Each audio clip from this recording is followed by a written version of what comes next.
मैं परमेश्वर का धन्यवाद देता हूँ। प्रभु ने एक बार फिर हम प्रत्येक को अपने चरणों में आने का एक मौका दिया। आइए हम प्रार्थना का क्रम शुरू करते हैं। हमारे स्वर्गीय पिता प्रभु श्री, हम आपको धन्यवाद देते हैं पिता। आपके चरणों में जब हम एक एक आए प्रभु, नम्रता से हम आपके चरणों में आते हैं पिता।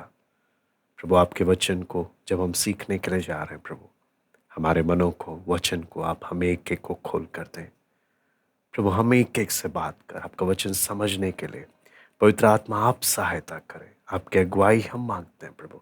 सारा आदर महिमा केवल हम आपको देते हैं। प्रार्थना प्रभु यीशु मसीह के नाम से हम मांगते हैं, आमीन। हम लोग नए विश्वासियों के सीरीज में हम लोग सीख रहे थे एक व्यक्ति उद्धार कैसे पा सकता है। व्यवस्था पालन करने के द्वारा नहीं, भले कामों के द्वारा नहीं, अपने प्रयासों के द्वारा नहीं, बपतिस्मा लेने के द्वारा नहीं, तो फिर कैसे? परमेश्वर का वचन क्या कहता है? हम जब इफिसियों दूसरा अध्याय उसका 8वां वचन जब हम पढ़ते हैं, यहाँ पे लिखा है क्योंकि विश्वास के द्वारा अनुग्रह ही से तुम्हारा उद्धार हुआ है। यह तुम्हारी ओर से नहीं वरन परमेश्वर का दान है। तो यहाँ पे साफ साफ लिखा है विश्वास के द्वारा अनुग्रह ही से तुम्हारा क्या हुआ है? उद्धार हुआ है। विश्वास के द्वारा अनुग्रह ही से, है ना? तो पर ये परमेश्वर का अनुग्रह, अनुग्रह बोलने का मतलब क्या है? परमेश्वर मुझे वो दे रहा है जिसके आप और मैं लायक नहीं है, जिसके आप और मैं लायक नहीं है। ये विश्वास के अनुग्रह से हमारा क्या हो रहा है? उद्धार हो रहा है। तीतुस 3:4 भी जब हम पढ़ते हैं, तीतुस रचित सुसमाचार, तीतुस की पत्री उसका 3रा अध्याय उसका 4था वचन, यहाँ पे लिखा है पर जब हमारे उद्धारकर्ता परमेश्वर की कृपा और मनुष्य पर उसका प्रेम प्रकट हुआ, है ना? ये क्या है? परमेश्वर का कृपा, परमेश्वर का प्रेम है, जिसके वजह से उसने हम पे अनुग्रह किया और हमें ये उद्धार दिया। अनुग्रह, विश्वास के द्वारा अनुग्रह ही से तुम्हारा क्या हुआ है? उद्धार। हम कैसे थे? परमेश्वर का वचन तीतुस 3:3 में मनुष्य का स्थिति बताता है, क्योंकि हम भी पहले निर्बुद्धि, आज्ञा ना मानने वाले और भ्रम में पड़े हुए और विभिन्न प्रकार की अभिलाषाओं और सुख विलास के दासत्व में थे और बैर भाव और डाह करने में जीवन व्यतीत करते थे और घृणित थे और एक दूसरे से बैर रखते थे। यहां पे आप देखें, थे पास्ट टेंस है, बीत गया समय। ये जो उद्धार है, ये कोई नाम का उद्धार नहीं है कि मैंने कुछ नाम ले लिया। ये परमेश्वर का वो काम है जो एक व्यक्ति के को अंदर से बदल देता है। इसलिए यहां पे लिखा है तुम पहले ऐसे थे, है ना? वचन कहता है कि तुम पहले निर्बुद्धि थे, लेकिन उद्धार पाने के बाद नहीं। तुम पहले आज्ञा ना मानने वाले थे, तुम्हारी पहचान थी, तुम किसी का सुनते नहीं थे, अपनी मनमर्जी करते थे। लेकिन उद्धार पाए हुए एक रोमियो की पत्री में जब पौलुस कलीसिया को बोलता है तुम आज्ञा मानने वाले एक ऐसे लोग हो। फिलिपियों की कलीसिया के बारे में तुम आज्ञा मानने वाले लोग हो, है ना? पहले क्या थे? आज्ञा नहीं मानते थे, अपनी मनमर्जी में जीवन बिताते थे। अब जब प्रभु का काम हुआ है, अब क्या आज्ञा मानते हैं। पहले भ्रम में थे, अब सच्चाई जान लिया है। विभिन्न प्रकार की अभिलाषाओं में, है ना, सुख विलास के दास होते हैं। अब क्या? अपने सुख विलास अभिलाषाओं को क्रूस पर चढ़ाने वाले हैं, है ना? तो पहले बैर भाव डाह करने में जीवन व्यतीत करते थे, घृणित थे। अब वैसा जीवन नहीं है ना? पहले पहले एक दूसरे से बैर रखते थे, अब एक दूसरे से प्रेम रखते हैं। कैसा प्रेम? जैसा मसीह ने हमसे प्रेम किया। तो कहने का यहां पर हम देखते हैं वो क्या चीज है। ये परमेश्वर का वो महान उद्धार कैसे मिला? वचन क्या बोलता है? विश्वास के द्वारा अनुग्रह ही से तुम्हारा क्या हुआ है? उद्धार हुआ है। इसलिए एक गीत भी है, amazing grace how sweet the sound that saved a reach like me. वो कितना अद्भुत अनुग्रह है, वो कितनी मधुर आवाज है ना, जिसने मुझ नीच का उद्धार किया, जिसने मुझ नीच का उद्धार किया। I once was lost but now I am found. मैं खो गया था, लेकिन अब मुझे उसने ढूंढ लिया। I was blind but now I see. मैं पहले अंधा था, लेकिन अब मैं देख पा रहा हूं, है ना। ये एक अनुभव है। मैं बार बार बोलूंगा, ये कोई थ्योरी नहीं है, ये कोई लिखा पढ़ी या सोच की बात नहीं है। परमेश्वर का जो काम एक व्यक्ति के जीवन में होता है, वो उसे अपने जीवन में अनुभव करता है, वो अनुभव करता है। इसलिए वचन क्या बोलता है? ये तुम्हारी ओर से नहीं है, ये विश्वास के द्वारा अनुग्रह ही से तुम्हारा क्या हुआ है? उद्धार हुआ। मैं इसके लायक नहीं, मैं इसे कमा नहीं सकता, मैं बपतिस्मा लेकर इसे प्राप्त नहीं कर सकता, मैं व्यवस्था का पालन करके इसे नहीं कर सकता, अपने प्रयासों से, अपने भले काम से, किसी भी चीज से मैं नहीं कर सकता। ये केवल और केवल मुझ नीच पर परमेश्वर का वो महान अनुग्रह जो हुआ, जिस वजह से उसने मुझे क्या किया? मुझे उद्धार दिया, है ना। क्यों परमेश्वर वो कृपा, वो अनुग्रह हर एक पापी पर दिखा रहा है? क्योंकि क्रूस पर प्रभु यीशु ने जो बलिदान दिया, क्रूस पर जो कीमत दी, उस कीमत ने हमारे लिए वो अनुग्रह का रास्ता खोल दिया, है ना। रोमी 3 अध्याय उसका 24वां वचन जब हम पढ़ते हैं, रोमी 3 अध्याय उसका 24वां वचन, परंतु उसके अनुग्रह से उस छुटकारे के द्वारा जो मसीह यीशु में है, सेत मेत धर्मी ठहराए जाते हैं। लिखा है उसके अनुग्रह से उस छुटकारे के द्वारा जो यीशु, मसीह यीशु में है, सेत मेत धर्मी ठहराए जाते हैं, है ना। तो क्या यहाँ पे हम क्या चीज समझ में आता है हमें? वो एक व्यक्ति का जो उद्धार हुआ, परमेश्वर का वो अनुग्रह, परमेश्वर का वो महान कृपा, है ना। इसलिए जब एक व्यक्ति विश्वास करता है, कैसे? प्रभु ने कहा, मैंने दिल से उस बात पर विश्वास किया, प्रभु ने कहा, प्रभु ने बोला है, मैंने माना, है ना। इसलिए रोमी 10वां अध्याय उसका 17वां वचन में क्या लिखा है? अतः विश्वास सुनने से और सुनना मसीह के वचन से आता है। अगला जो हम देखते हैं, इसमें जो महत्वपूर्ण बात हम जो देखते हैं, सच्चा विश्वास जो है, ये कोई अंधविश्वास नहीं है। ये विश्वास खोखला विश्वास भी नहीं है कि दिल से मानो तो है, ना मानो तो नहीं है। नहीं, सच्चा विश्वास उस किस बात पे आधारित है? सॉलिड फैक्ट, है ना, मजबूत तथ्यों पर आधारित है। किस पर? परमेश्वर का वचन। एक विश्वासी का विश्वास किस पर? परमेश्वर के वचन पर।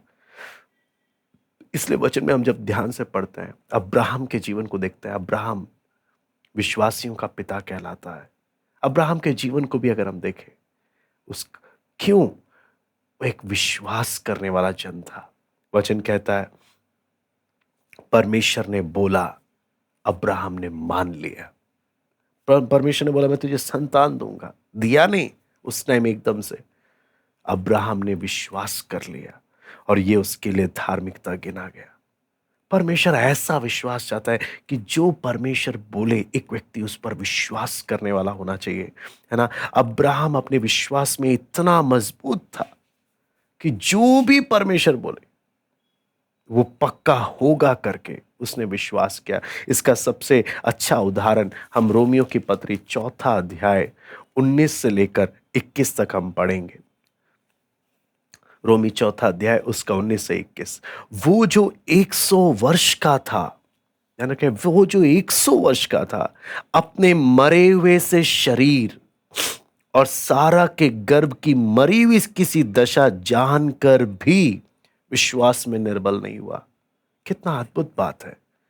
जब शरीर बोल रहा है अब तुझे बेटा नहीं हो सकता है, जब दिमाग बोल रहा है अब तेरा बेटा नहीं हो सकता है, जब समाज बोल रहा है अब तेरा बेटा नहीं हो सकता है, सब तरीके से, हर जगह से जब एक ही आवाज सुनाई देती है, तेरा बेटा नहीं हो सकता, उस समय एक आवाज बोलती है, परमेश्वर की आवाज, तेरा एक बेटा होगा। ऐसे टाइम में आप सोच कर देखिए, अगर आप और मैं होंगे, हम भी शायद बोले अब्राहम तो पागल है। सारा की भी उम्र देख, अपनी उम्र देख, तेरा अपना शरीर देख, दिमाग देख, तुझे कौन बोलेगा तुझे बेटा हो सकता है? वचन में लिखा है अपना मरा हुआ सा शरीर, सारा की का कुछ चांस नहीं है बच्चे होने का। ऐसे इतनी बुरी परिस्थिति में भी वचन में लिखा है, ऐसी दशा जानकर भी विश्वास में निर्बल नहीं हुआ। क्या सचमुच आपका, मेरा, हम एक एक का विश्वास ऐसा है? मेरा शरीर बोले नहीं हो सकता, दिमाग बोले नहीं हो सकता, आसपास के लोग बोले नहीं हो सकता। परमेश्वर ने बोला है ना, होगा। मुझे नहीं मालूम कैसे होगा, परमेश्वर ने बोला है ना, होगा। मुझे नहीं मालूम कैसे, लेकिन होगा। क्योंकि ये किसने बोला है? ये परमेश्वर ने बोला है।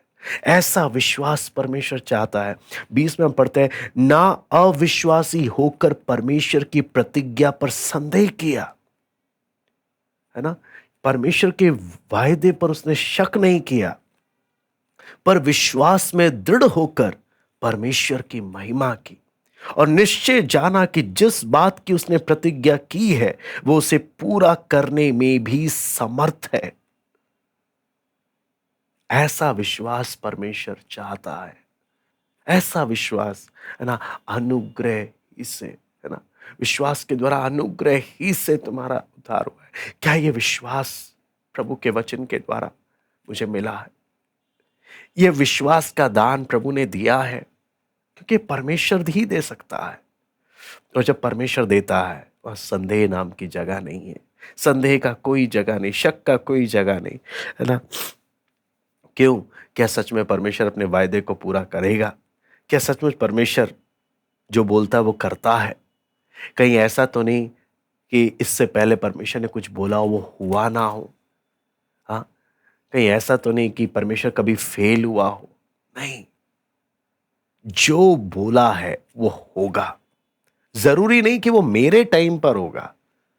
परमेश्वर ने कभी नहीं बोला मैं तेरे टाइम पे काम करूंगा। परमेश्वर हर एक काम अपने समय पर करता है, लेकिन जो बोला है ना वो करके ही रहता है। परमेश्वर काम पक्का करता है। परमेश्वर ने बोला बेटा दूंगा, लेकिन ये नहीं बोला 75 साल में ही दूंगा। मैं दूंगा, अपने समय पर दूंगा, बस तुम मुझ पर विश्वास करके चल। ये है परमेश्वर के लोगों को जो दिया हुआ संदेश। प्रभु ने बोला है तो होगा वो, है ना। दूसरा कुरिन्थी पहला अध्याय उसका 20वां वचन जब हम पढ़ते हैं,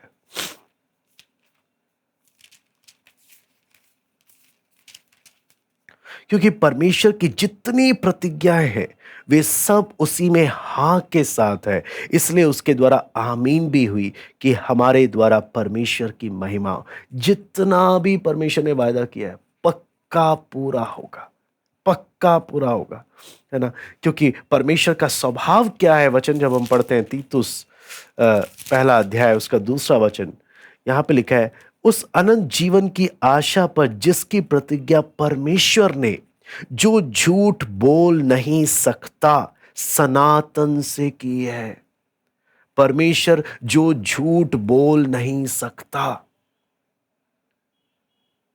इंसान झूठ बोल देता है, और इंसान कई बार इतनी सफाई से झूठ बोलता है कि एक साधारण भोला व्यक्ति बड़े जल्दी विश्वास कर लेता है, बाद में धोखा खा जाता है कि मुझे इस व्यक्ति ने धोखा दे दिया, मैंने इस पर इतना विश्वास किया था, इसने मुझे धोखा दे दिया। आपको मालूम है, इंसान धोखा दे देता है, लेकिन परमेश्वर, वचन कहता है, वो कभी झूठ बोल नहीं सकता। जो उसने बोला है वो होकर ही रहेगा। ऐसे इब्रानी 6 अध्याय उसका 18वां वचन हम पढ़ लेते हैं। इब्रानी 6 अध्याय उसका 18वां वचन, ताकि दो बेबदल बातों के द्वारा जिनके विषय में परमेश्वर का झूठा ठहरना अनहोना है। यहां पे भी लिखा है परमेश्वर का झूठा ठहरना अनहोना, इम्पॉसिबल है। परमेश्वर ने बोला है वो होकर रहेगा, है ना। पहला यूहन्ना 5वां अध्याय उसका 10वां वचन, इसलिए वचन क्या बोलता है, जो परमेश्वर के पुत्र पर विश्वास करता है वह अपने ही में गवाही रखता है। जिसने परमेश्वर पर विश्वास नहीं किया उसने उसे झूठा ठहराया, क्योंकि उसने उस गवाही पर विश्वास नहीं किया जो परमेश्वर ने अपने पुत्र के विषय में दी है। अपराध क्या आता है? जो झूठ नहीं बोलता, जब उस पर शक करते हैं, जब उसको झूठा ठहराने का प्रयास करते हैं, वो अपराध है ना। इब्रानी 11 का 8 में जब पढ़ते हैं, इब्रानी 11 का 8, विश्वास ही से अब्राहम जब बुलाया गया है ना, तो आज्ञा मानकर ऐसी जगह निकल गया जिसे मिरास में लेने वाला था, और यह ना जानता था मैं किधर जाता हूं, तो भी निकल गया। यहां पे देखिए, विश्वास करने वाले व्यक्ति का पहचान क्या है? आज्ञा मानता है। प्रभु ने बोला है, बस करना है। ये प्रभु ने बोला है ना। इसलिए ये नहीं जानता था किधर जाता हूं, तो भी निकल गया, क्योंकि प्रभु ने बोला है। 11 का 13 हम जब पढ़ते हैं, ये सब विश्वास ही की दशा में मरे, और उन्होंने प्रतिज्ञा की हुई वस्तुएं नहीं पाई, पर उन्हें दूर से देखकर आनंदित हुए और मान लिया कि हम पृथ्वी पर परदेशी और बाहरी हैं, है ना। यहां पर हम सा और 11वीं आयत भी जब हम पढ़ते हैं, यहां पे लिखा है, विश्वास से सारा ने आप बूढ़ी होने पर भी गर्भ धारण करने की सामर्थ पाई, क्योंकि उसने प्रतिज्ञा करने वाले को सच्चा जाना था। सारी बात क्या है? ये कैसा विश्वास है? ये विश्वास परमेश्वर का दान है, जो परमेश्वर एक व्यक्ति को देता है। जब ये विश्वास आता है, उद्धार का अनुभव भी प्रभु देता है, अनुग्रह भी प्रभु की ओर से, विश्वास का दान भी प्रभु की ओर से। उसका प्रतिफल उद्धार है जो प्रभु देता है। तो यहां पे साफ साफ हमने ध्यान, उद्धार पाने से पहले मनुष्य का स्थिति क्या है हमने देखा, और उद्धार मिल कैसे रहा है? जब मैं प्रभु की बात को, प्रभु ने बोला है, मैंने ऐसे ही सच्चे मन से विश्वास किया। और ये कौन सा विश्वास? कौन सा विश्वास? प्रभु ने बोला है, पक्का होगा। अटूट विश्वास। ये वो विश्वास जहां संदेह के लिए कोई जगह नहीं है, शक के लिए कोई जगह नहीं है। प्रभु का विश्वास का दान है ये, प्रभु का अनुग्रह है। जिस चीज के मैं लायक नहीं, प्रभु ने वो मुझे दिया। आइए हम प्रार्थना करते हैं। हमारे स्वर्गीय पिता प्रभु जी, हम आपको धन्यवाद देते हैं पिता, आज के वचन के लिए प्रभु। ये महान उद्धार विश्वास के द्वारा, अनुग्रह ही से तुम्हारा उद्धार हुआ। जैसे अब्राहम का जीवन गवाहों का बड़ा बादल, इब्रानी 11वें अध्याय में विश्वास के हर एक शूरवीर है। प्रभु दया कर हमें एक एक, प्रभु जिन्होंने भी अभी तक उद्धार का अनुभव नहीं पाया, प्रभु उन्हें अपना विश्वास का दान दे। प्रभु तेरे अनुग्रह, प्रभु तू उनके जीवन में उद्धार का काम कर।